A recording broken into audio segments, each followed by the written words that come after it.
శ్రీ గురుభ్యో నమ. గురుర్బ్రహ్మ గురుర్విష్ణు గురుర్దేవో మహేశ్వర గురు సాక్షాత్ పరం బ్రహ్మ తస్మై శ్రీ గురవే నమ. అస్మద్గురుచరణపాదారవిందాభ్యాం నమ. నిన్నటి మన మహాభారత ప్రస్థానంలో ఆ విదురుణ్ణి పంపించిన తర్వాత ధృతరాష్ట్రుడు పశ్చాత్తాపాన్ని పొందాడు. అయ్యో, కొద్దిగా మనకు ఏదైనా సందేహం వచ్చినప్పుడు చక్కటి సలహాలు చెబుతున్నటువంటి నీతివేత్త అయినటువంటి విదురుణ్ణి క్షణికావేశంతో పంపించేసేనే. అటువంటి ఆ విదురుడు ప్రక్కన లేకపోతే నాకు రేపు పొద్దున మంచి సలహా చెప్పేటువంటి వాడు ఎవరుంటారు? అంతేకాకుండా ఈ విదురుడు పాండవుల దగ్గరికి వెడితే అసలే ధర్మవర్తనులు వాళ్ళు.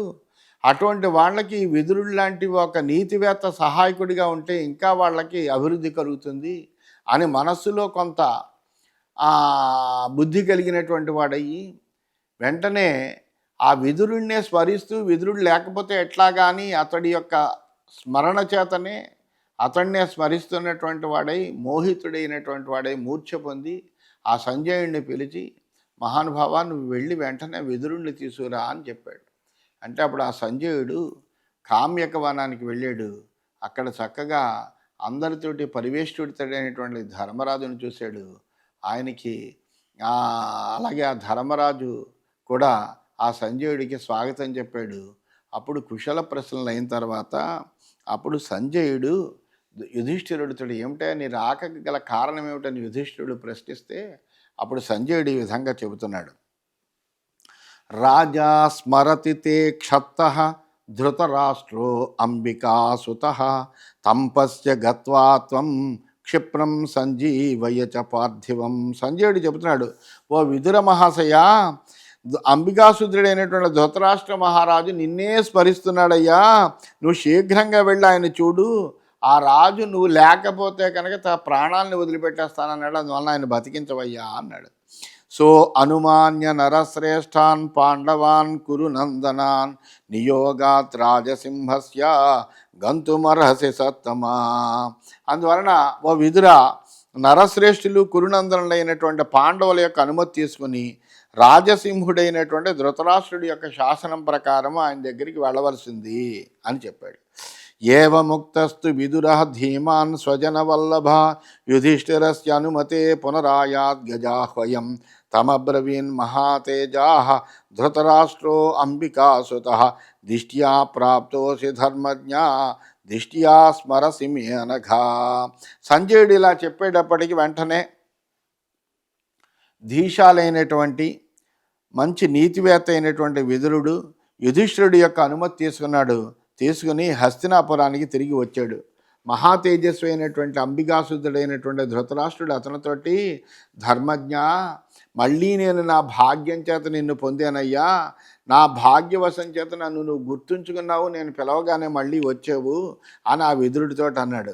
అద్య రాత్రౌ దివాచాహం త్వత్కృతే భరతర్షభ ప్రజాగరే ప్రపశ్యామి విచిత్రం దేహమాత్మనః. నీ కోసం నేను రాత్రి పగలు కూడా జాగరణం చేసిన కారణంగా నా శరీరంలోని విచిత్రమైనటువంటి స్థితిని ఈ రోజున నేను చూస్తున్నానయ్యా అని సోంకమానీయ విదురం మూర్ధన్యాఘ్రాయ చైవ క్షమ్యతామితి చోవాచ యదుక్తోపి మయా నఘా అని ధృతరాష్ట్రుడు ఆ విదురుణ్ణి దగ్గరికి తీసుకున్నాడు. తన ఒళ్ళో కూర్చోబెట్టుకున్నాడు. శిరస్సు ఆఘ్రాణించి, ఓ అనఘా, నేను నీ పట్ల పలికినటువంటి అప్రియమైనటువంటి మాటలకు నన్ను క్షమించవయ్యా అని కూడా ఆయన్ని క్షమించమని కూడా అడిగాడు. అప్పుడు విదురుడు చెబుతున్నాడు, శాంతమేవ మయా రాజన్ గురుర్మే పరమో భవాన్ ఏషోహమాగత శీఘ్రం తద్దర్శన పరాయణ భవంతి నరవ్యాఘ్రా పురుషా ధర్మచేతసః దీనాభిపాతినో రాజన్నాత్ర కార్యా విచారణ. ఆ విదురుడు చెబుతున్నాడు, ఓ రాజా, నేను ముందరే నిన్ను క్షమించానయ్యా. నువ్వు నాకు పరమగురుడువు, నువ్వు పెద్దవాడవు. అందువల్ల నిన్ను చూడాలనేటువంటి తాత్పర్యంతో నువ్వు ఇలా చెప్పగానే వెంటనే నేను శీఘ్రంగా వచ్చాను. ధర్మాత్ములైనటువంటి వాళ్ళు దీనుల పట్ల ఎప్పుడూ పక్షపాతంతో ఉంటారు. ఆ విషయంలో విచారింపవలసినటువంటి పని ఎంత మాత్రము లేదయ్యా. పాండోః సుతా యాదృశా మే తాదృశాస్తవ భారత దీనా ఇతీవ మే బుద్ధి అభిసన్నాజ్యతాన్ ప్రతి. అంతేకాకుండా నాకు పాండు కుమారులు ఎటువంటి వాళ్ళు, నీ కుమారులు కూడా అటువంటి వాళ్ళే, నాకేం పక్షపాత బుద్ధి లేదు. కానీ పాండవులు దీనులుగా ఉన్నారు కాబట్టి వాళ్ళ పట్ల నా బుద్ధి ప్రవర్తించింది. వాళ్ళు ఇప్పుడు సర్వము కోల్పోయి అరణ్యవాసం చేస్తున్నారు, అందువల్ల వాళ్ళ పట్ల నా బుద్ధి ప్రవర్తించిందయ్యా. అన్యోన్యమనునీయైవం భ్రాతరౌ ద్వౌ మహాద్యుతి విదురో ధృతరాష్ట్రశ్చ లేభాతే పరమాం ముదాం. ఈ విధంగా ఆ తేజోవంతులైనటువంటి ఆ సోదరులు ఇద్దరు కూడా, ధృతరాష్ట్రుడు విదురుడు కూడా ఒకళ్ళనొకళ్ళు అన్వయించుకున్నారు. చివరికి ఆ విదుర ధృతరాష్ట్రులు మళ్ళీ కలిసినటువంటి వాళ్ళే పరమానందాన్ని పొందారు. ఆ విధంగా వాళ్ళ యొక్క సమాగమం జరిగిందని తెలియజేస్తున్నారు.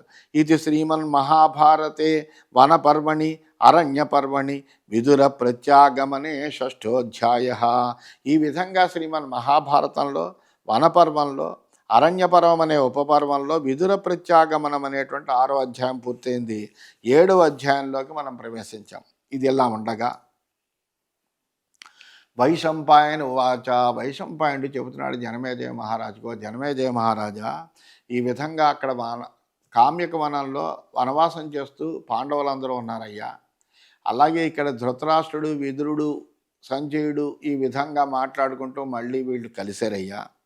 అక్కడ శ్రుత్వాచ విదురం ప్రాప్తం రాజ్ఞా చ పరిశాంత్వితం ధృతరాష్ట్రాత్మజో రాజా పర్యతప్యత దుర్మతి. ఆ విదురుడు మళ్ళీ తిరిగి రావడము, అతన్ని మళ్ళీ ఓరడించడము ధృతరాష్ట్రుడు ఇదంతా విన్న తర్వాత దుర్బుద్ధి అయినటువంటి దుర్యోధనుడు మిక్కిలి బాధపడ్డాడు. అయ్యో, మా తండ్రి గారు విదురుణ్ణి గెంటేశారు, బాగానే ఉంది, ఈ విదురుడు ఎప్పుడు పాండవుల పక్షాన్ని ఆశ్రయించి వాళ్ళకి హితాన్ని చెబుతూ ఉంటాడు, అందువలన ఈ విదురుడు కాస్త అక్కడికి వెళ్ళే అని ఆనందించాడు నేను, ఇప్పుడు మళ్ళీ వచ్చాడు అని బాధపడుతున్నట్ట. సౌబిలేయమానాయ్య కర్ణ దుస్సాసనో తథా అబ్రవీత్ వచనం రాజా ప్రవిశ్యా బుద్ధిజం తమః. ఆ తర్వాత శకుని దుశ్శాసన కర్ణుల్ని పిలిపించాడు. వాళ్లతో అజ్ఞానంతో మోహంతో ఈ విధంగా పలుకుతున్నాడు. ఏష ప్రత్యాగతో మంత్రి ధృతరాష్ట్రస్య ధీమతః విదుర పాండుపుత్రాణం సుహృద్విద్వాన్ హితేరతః. ఆ బుద్ధిమంతుడైనటువంటి విదురుడు మళ్ళీ తిరిగి వచ్చాడయ్యా. అతడు విద్వాంసుడు, మంచి గొప్ప నీతివేత్తే, కానీ పాండవులకి స్నేహితుడు, వాళ్ళకి హితుడును. అతడు మళ్ళీ తిరిగి వచ్చాడు. యావదస్య పునర్బుద్ధిం విదురో నాపకర్షతి పాండవానయనే తావత్ మంత్రయధ్వం హితం మమ. అతడు ఇక్కడ ఉంటే కనుక ఈ ధృతరాష్ట్రుడి యొక్క బుద్ధిని మారుస్తాడు. నిరంతరము పాండవుల గురించి చెబుతూ ఏదో రకంగా పాండవులను మళ్ళీ వెనక్కి తీసుకురావయ్యా, లేకపోతే నీకు చాలా సర్వనాశనం తప్పదని ఇలాంటి మాటలేవో చెబుతాడు. అందువలన ఈ విదురుడు మా తండ్రి యొక్క బుద్ధిని మళ్ళీ పాండవుల్ని తిరిగి తీసుకొచ్చే విషయంలోకి తీసుకురాకుండా నాకు హితమైనటువంటిది ఏదైనా ఒకటి ఆలోచన చెయ్యండి మీరు అంటూ ఆ దుశ్శాసనాన్ని కర్ణుణ్ణి శకుని ఆజ్ఞాపించాడు దుర్యోధనుడు. అధపశ్యామ్యహం పార్థాన్ ప్రాప్తానిహ కథంచన పునఃశోషం గమిష్యామి నిరంబుర్నిరవగ్రహ. ఏ విధంగానైనా కానీ ఇక్కడకు తిరిగి వచ్చినటువంటి పాండవుల్ని నేను చూసినట్లయితే మళ్ళీ మా తండ్రి యొక్క బుద్ధి మారి పాండవులకి కబురు చేసి వాళ్ళని తీసుకొచ్చి ఇక్కడ ఉంటే కనుక నేను నీటిని కూడా తీసుకోకుండా స్వేచ్ఛగా నా శరీరాన్ని శుష్కింపజేసుకుంటాను, అంటే నేను నా ప్రాణాలని వదిలిపెట్టేస్తాను అన్నాడు. విషముద్బంధనం చైవ శస్త్రమగ్ని ప్రవేశనం కరిష్యే నహితాన్ వృద్ధాన్ పునర్ద్రష్టుమిహోత్సహే. విషాన్నైనా తీసుకుంటాను, లేకపోతే కనుక ఆయుధంతో ప్రాణాలు తీసుకుంటాను, లేకపోతే అగ్నిలో ప్రవేశిస్తాను, అంతేకాని మళ్ళా ఇక్కడ సంపదలతో ఉండేటువంటి పాండవుల్ని నేను చూడకూడదు, అది మటుకు చూసి సహించలేను అని నిర్ద్వంద్వంగా తన మనసులో అభిప్రాయాన్ని దుర్యోధనుడు ప్రకటించాడు. అప్పుడు శకుని అంటున్నాడు, కిం బాలిసమతిం రాజన్ ఆస్థితోసి విషాంపతే గతాస్తే సమయం కృత్వా నైతదేవం భవిష్యతి. అప్పుడు శకుని చెప్తున్నాడు, రాజా ఏంటి ఇలా బాలుళ్ళ మాట్లాడతావు నువ్వు, వాళ్ళు ప్రతిజ్ఞ చేసి వెళ్ళారయ్యా ఆ పాండవులు వనవాసానికి, అజ్ఞాతవాసానికి. అందువలన నువ్వు ఈ విధంగా జరుగుతుందని అసలు అలా అనుకుంటున్నావు? ప్రతిజ్ఞ చేసినటువంటి వాళ్ళు ఎందుకు తిరిగి వస్తారు? అందువలన వాళ్ళు వనవాసానికి వెళ్ళారు. వనవాసం పూర్తవ్వాలి, అజ్ఞాతవాసం పూర్తవ్వాలి. అప్పటి వరకు వాళ్ళు అసలు ఇక్కడికి రారు. ఎందుకంటే సత్యవాక్య స్థితా సర్వే పాండవ భరతర్షభ పితుస్తే వచనం తాత నగ్రహీష్యంతి కర్హిషిత్. ఆ పాండవులు ఎప్పుడు కూడా సత్యవచనాన్ని పరిపాలించేటువంటి వాళ్ళు, అబద్ధం ఆడరు వాళ్ళు.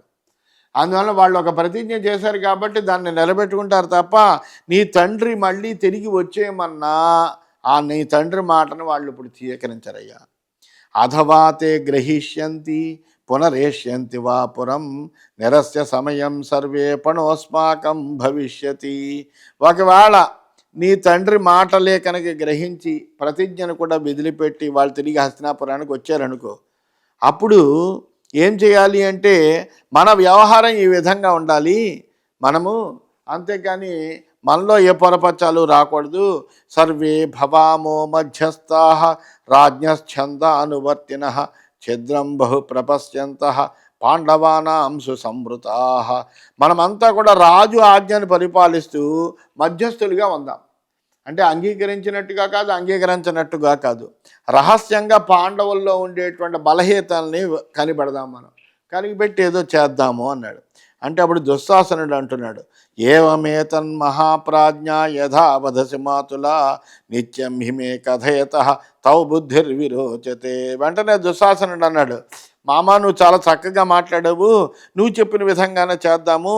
ఎప్పుడూ కూడా నువ్వు చెప్పేటువంటి సలహాలు చాలా బాగుంటాయి మాకు, అందువల్ల నువ్వు చెప్పినటువంటిది బాగుంది, మళ్ళీ ఆ పాండవుల్లో ఏదైనా లోపం దొరుకుతుందేమో అని మనం చూద్దాము అని ఆ దుశ్శాసనుడు చెప్పాడు. చెప్తే కర్ణుడు అంటున్నాడు, కామమీక్షామహే సర్వే దుర్యోధన తవేప్సితం ఐకమత్యం హి నో రాజన్ సర్వేషామేవ లక్షయే.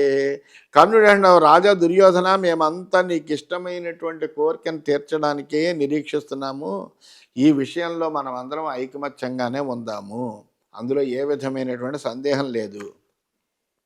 నాగమిష్యంతి తే ధీరా అకృత్వా కాల సంవిధం ఆగమిష్యంతి చేన్మోహ పునర్జ్యోతేన తాంజయ.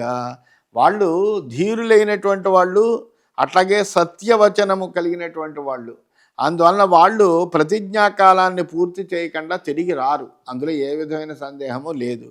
ఒకవేళ వచ్చారు అజ్ఞానంతో ఏదైనా వచ్చారు అని అనుకో, వాళ్ళు వస్తే కనుక మళ్ళీ జోదంతో వాళ్ళని జయించు అన్నాడు. అనేటప్పటికీ ఏవముక్తస్తు కర్ణేన రాజా దుర్యోధనస్తదా నాతి హృష్టమనాక్షిప్రం అభవత్స పరాంగుఖ. ఆ మాటకి దుర్యోధనుడికి కోపం వచ్చింది. కర్ణుడు ఈ విధంగా చెప్పేటప్పటికి దుర్యోధనుడు ఆ మాటకి సంతోషించాలి, కోపగించుకున్నాడు. వేగంగా కర్ణుడి పట్ల పరాంగుఖుడయ్యాట, ముఖం కూడా పక్కకి తిప్పుకున్నట్ట. ఉపలభ్య తతకర్ణ వివృత్య నయనే శుభే రోషాద్ దుస్సాసనం చైవ సౌబలంచ తమేవ చ ఉవాచ పరమక్రుద్ధ ఉద్యమ్యాత్మానమాత్మన అధో మమ మతం యత్తు తన్నిబోధత భూమిపాహ. అది కనిపెట్టాడు కర్ణుడు. అతడి యొక్క అభిప్రాయం తెలుసుకున్నటువంటి కర్ణుడు ఏం చేశాడంటే తన కళ్ళు పెద్దవి చేసి రోషంతో కోపంతో తనకు తానుగా ఉద్యమించినటువంటి వాడై శకుని దుశ్శాసనలతోటి దుర్యోధనతోటి కూడా ఈ విధంగా అంటున్నట్ట, ఓ భూపాలకులారా, ఈ విషయంలో నా అభిప్రాయం తెలుసుకోండి అంటూ ఇలా చెబుతున్నాడు. ప్రియం సర్వే కరిష్యామః రాజ్ఞ కింకరపాణయ నచాశకునమస్థాతుం ప్రియే సర్వే హ్యతంద్రితా. రాజునికి మనం సేవకులుగా ఉన్నాం, అలాగే ఈ దుర్యోధనుడికి మనం భుజాలు లాంటి వాళ్ళము. అందువలన రాజుకి ఏదైతే ఇష్టం కలిగిస్తుందో ఆ పనే చేద్దాం, అంతేకాని అతనికి అనిష్టం కలిగించేటువంటి పని చేయొద్దు. అలసత్వం లేకుండా ఆయనకి ఇష్టమైనటువంటి విషయంలో మనము నిలవలేకపోతున్నాము, అందువలన అతనికి ఇష్టం కలిగించే పని చేద్దాము. వయంతు శస్త్రాణ్యాదాయ రథానాస్థాయ దంశితా గచ్చామ సహితా హంతుం పాండవాన్ వనగోచరాం. మనమందరం ఆయుధాలు పట్టి రథాలను ఎక్కి ఆ వనవాసులైనటువంటి పాండవులను చంపడానికి అంతా కలిసి పెడదాం అని కర్ణుడు చెప్పాడు. తేషు సర్వేషు శాంతేషు గతేష్విదితాం గతిం నిర్వివాదా భవిష్యంతి ధార్తరాష్ట్రాస్తథా వయం. వాళ్ళంతా కూడా మరణించి శాంతిస్తే ఏదో తెలియనటువంటి లోకానికి వెడితే ఇంకా ధార్తరాష్ట్రులకి అసలు ఏ విధమైన బెంగ ఉండదు. అంటే వాళ్ళ ప్రాణాలు పోతే కనుక ఇంక వివాదం ఏం లేదు, మనం కూడా హాయిగా ఉండొచ్చు. ఏవదేవ పరిద్యూనా యావచ్చోకపరాయణా యావన్మిత్రవిహీనాశ్చ తావచ్చఖ్యామతం మమ. వాళ్ళు కష్టాల్లో ఉన్నంత వరకు, దుఃఖాల్లో ఉన్నంత వరకు, సహాయరహితులే ఉన్నంత వరకు యుద్ధంలో మనం వాళ్ళని జయించగలుగుతాం. ఎందుకంటే వాళ్ళు ఇప్పుడు కష్టంలో ఉన్నారు, వనవాసంలో. వాళ్ళకి ఎవరు సహాయం లేరు, ఎవరు రాజులు ఎవరో కూడాను. అందువలన వాళ్ళకి సహాయము ఎవరు లేరు, దుఃఖంలో ఉన్నారు. కాబట్టి ఇప్పుడు మనం యుద్ధానికి వెళ్ళినా కానీ మనమే నెగ్గుతాం తప్ప వాళ్ళు నెగ్గరు అన్నాడు. తస్య తద్వచనం శ్రుత్వా పూజయంత పునః పునః బాఢమిచ్చేవతే సర్వే ప్రత్యూచుసూతజం తథా. కర్ణుడి యొక్క ఆ మాట విన్నారు. విన్న తర్వాత అది ఆ మాట అందరికీ కూడా రుచించింది. చాలా బాగుందయ్యా అని వాళ్ళందరూ కూడా ఆ కర్ణుడికి బదులిచ్చారట. ఏవముక్త్వా సుసంరబ్ధా రథై సర్వే పృథక్ పృథక్ నిర్యయు పాండవాన్ హంతుం సహితా కృత నిశ్చయా. వెంటనే ఈ విధంగా అనుకున్నారు. అనుకున్న వెంటనే కోపంతో కూడినటువంటి వాళ్ళందరూ కూడా రథాలు సిద్ధం చేసుకుని పాండవులను చంపడానికి కృతనిశ్చయులైనటువంటి వాళ్ళై నగరం నుండి బయటికి బయలుదేరారట. తాన్ ప్రస్థితాన్ పరిజ్ఞాయ కృష్ణద్వైపాయన ప్రభు ఆజగామ విశుద్ధాత్మ దృష్ట్వా దివ్యేన చక్షుషా. ఇలాగా ఈ దుష్ట చతుష్టయము దుష్టమైనటువంటి మరొక పన్నాగం పన్ని అరణ్యంలోనే వాళ్ళని చంపుదాము అని నిశ్చయం చేసుకుని వెడుతున్నారన్న విషయము దివ్య జ్ఞానము ద్వారా, దివ్య చక్షుష ద్వారా, దివ్య దృష్టి ద్వారా విశుద్ధాత్ముడైనటువంటి వ్యాసుడు తెలుసుకున్నాడు. తెలుసుకుని వెంటనే హఠాత్తుగా బయలుదేరి వచ్చేట అక్కడికి. ప్రతిషిధ్యాధ తాన్ సర్వాన్ భగవాన్ లోకపూజిత ప్రజ్ఞాచక్షుషమాసీనం ఉవాచ అభ్యేత్య సత్వరం. ఆ లోకపూజితైన వ్యాస భగవానుడు అక్కడికి వచ్చి వాళ్ళందరినీ కూడా కాదని కూర్చున్నటువంటి ప్రజ్ఞాచక్షువైనటువంటి ధృతరాష్ట్రుడి దగ్గరికి వచ్చేట. వచ్చి అతడితోటి ఈ విధంగా మాట్లాడుతున్నట్ట. ఇది శ్రీమన్మహాభారతే వనపర్వణి అరణ్యపర్వణి వ్యాసాగమనే సప్తమోధ్యాయ. ఈ విధంగా శ్రీమన్మహాభారతంలో వనపర్వంలో అరణ్యపర్వం అనే ఉపవరంలో వ్యాసుడు రావడం అనేటువంటి 7వ అధ్యాయమైంది. 8వ అధ్యాయంలోకి మనం ప్రవేశించాం. వ్యాసవు వాచ, వ్యాసుడు చెబుతున్నాడు ధృతరాష్ట్రుడితోటి. ధృతరాష్ట్ర మహాప్రాజ్ఞ నిబోధ వచనం మమ వక్ష్యామి త్వాం కౌరవాణాం సర్వేషాం హితముత్తమం. ఓ మహానుభావ ధృతరాష్ట్ర, నా మాట వినవయ్యా, అర్థం చేసుకో. కౌరవులందరికీ హితమైనటువంటి ఉత్తమమైనటువంటి మాటను నేను చెప్తున్నాను, జాగ్రత్తగా విను. నమే ప్రియం మహాబాహో యద్గతాః పాండవాః వనం నికృత్యా నికృతాస్తైవ దుర్యోధన పురోగమై. ఓ ధృతరాష్ట్ర, పాండవులు అరణ్యానికి వెళ్ళడం అనేటువంటిది నాకు ఎంత మాత్రమూ ఇష్టం లేదు. ఈ దుర్యోధనుడు మొదలైనటువంటి వాళ్ళు మోసంతో వాళ్ళని జయించారు.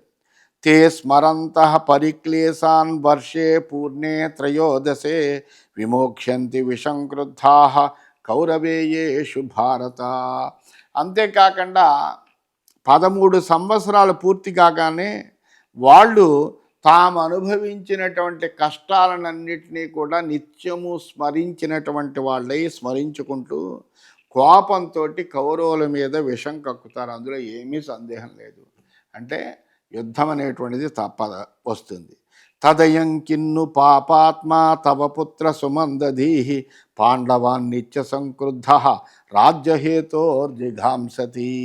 ఈ విషయం తెలిసినప్పటికీ కూడా పాపాత్ముడైనటువంటి మందబుద్ధి అయినటువంటి నీ కుమారుడు ఎల్లప్పుడూ కోపంతో ఉన్నటువంటి వాడై రాజ్యం కారణంగా పాండవుల్ని చంపాలని చూస్తున్నాడయ్యా. ఇది ఎందుకంటావు? వార్యతాం సాధ్వయం మూఢ శమం గచ్చతు తే సుతః వనస్థాం స్థానయం హంతుం ఇచ్చన్ ప్రాణాన్ విమోక్షతి. ఈ మూఢుణ్ణి నువ్వు నివారించు, నీ కుమారుడు శాంతించేటట్టుగా చేసుకో. వనంలో ఉన్నటువంటి వాళ్ళని చంపాలనుకుని ఇప్పుడే ఇతడు ప్రాణాలు పోతాడు. లేకపోతే కనీసం 14 సంవత్సరాలైనా బతుకుతాడు, 13 సంవత్సరాలైనా. ఆ తర్వాత ప్రాణాలు పోతే పోవచ్చు గాక. ఇప్పుడు వెళితే కనుక ఈ క్షణంలోనే అతడి యొక్క ప్రాణాలు పోవచ్చు. అందువలన ఇప్పుడు వెంటనే అతన్ని నివారించు. యథా హి విదురః ప్రాజ్ఞః యథా భీష్మో యథా వయం యథా కృపశ్చ ద్రోణశ్చ తథా సాధుర్భవానపి. ప్రాజ్ఞుడైనటువంటి విదురుడు ఎలాంటి వాడో, భీష్ముడు ఎటువంటి వాడో, అలాగే నేను ఎటువంటి వాడినో, కృపుడు ఎటువంటి వాడో, ద్రోణాచార్యుడు ఎటువంటి వాడో అలాంటి వాడివే నువ్వు కూడా. నీకు కూడా ధర్మం తెలిసినటువంటి వాడివే, జరగబోయేటువంటి విషయం తెలిసినటువంటి వాడివే. వీళ్ళకంట పరాక్రమవంతులు పాండవులు అనేటువంటి విషయం తెలిసినటువంటి వాడివే.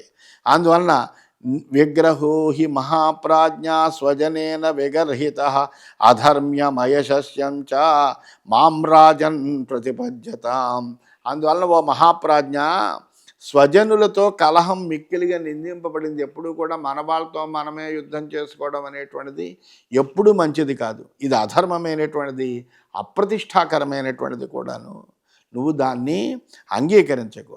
సమీక్షా యాదృశీహ్యస్య పాండవాన్ ప్రతి భారత ఉపేక్షమాణ సారాజన్ మహాంతమనయం స్పృశేత్.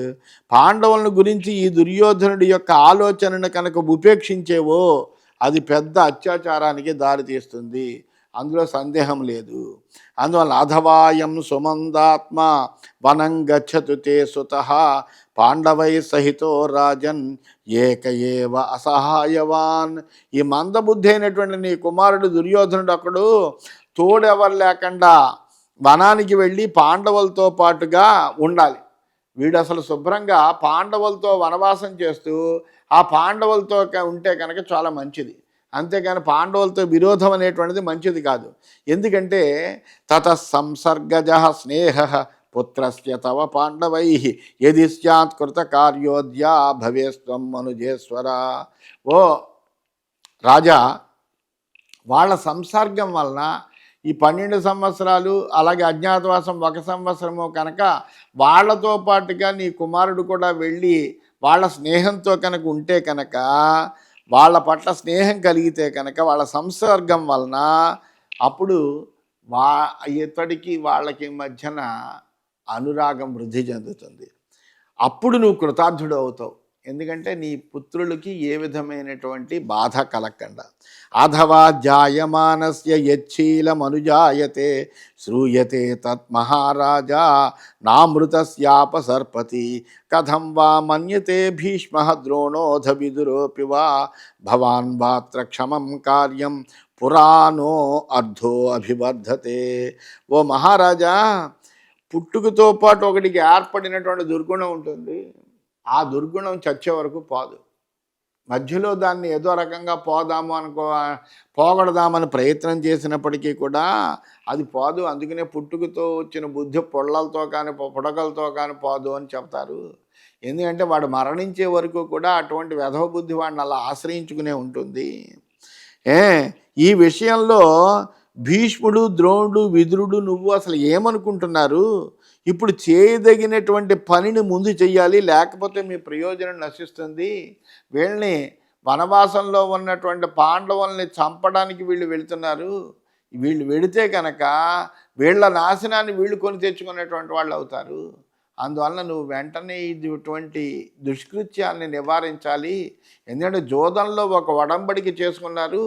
ఆ ఒడంబడిక ప్రకారం దాని మాటకి విలువిచ్చినటువంటి వాళ్ళే పరాక్రమము ఉన్నప్పటికీ కూడా పరాక్రమించకుండా ఆ పాండవులు వనవాసం చేయడానికి వెళ్ళారు.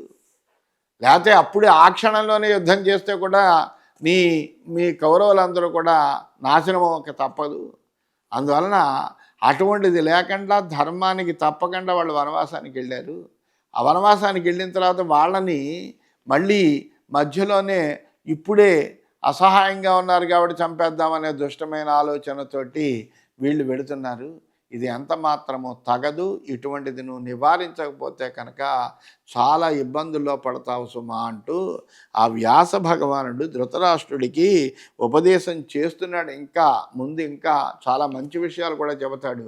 అందువలన ఆ విధంగా ఉపదేశం చేస్తున్నాడు. ఇది శ్రీమన్ మహాభారతే వనపర్వణి అరణ్యపర్వణి వ్యాసవాక్యే అష్టమోధ్యాయ. ఈ విధంగా మహాభారతంలో వనపర్వంలో అరణ్యపర్వం అనేటువంటి ఉపపర్వంలో వ్యాసవాక్యం అనేటువంటి 8వ అధ్యాయం అయింది. తర్వాత రేపు చెప్పుకుందామని తెలియజేస్తూ స్వస్తి.